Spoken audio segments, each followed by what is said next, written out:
به نظر خودم حق ندارم که خسته شم و ببرم و کم بیارم، فقط به خاطر اینکه یه موجودی رو به دنیا آوردم که تا موقعی که زندم باید بهش سرویس بدم. وظیفه خودم میدونم.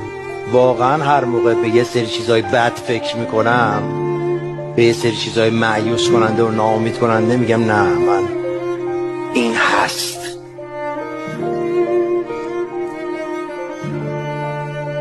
من باید باشم. من نباشم این چی میشه؟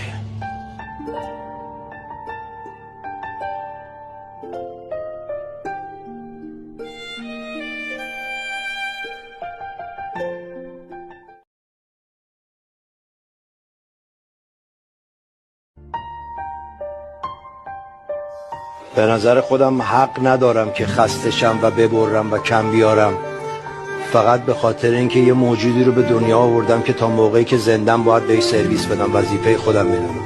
واقعا هر موقع به یه سری چیزای بد فکر میکنم، به یه سری چیزای مایوس کننده و ناامید کننده، میگم نه، من این هست.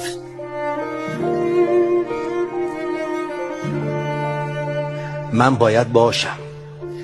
من نباشم این چی میشه؟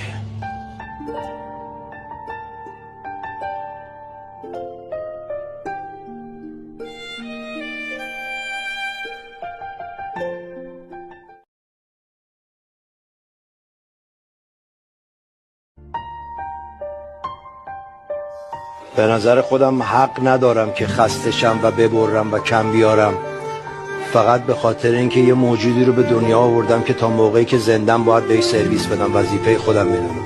واقعا هر موقع به یه سری چیزای بد فکر میکنم، به یه سری چیزای مایوس کننده و ناامید کننده، میگم نه، من این هست.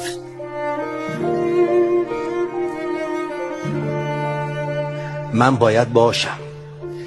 من نباشم این چی میشه؟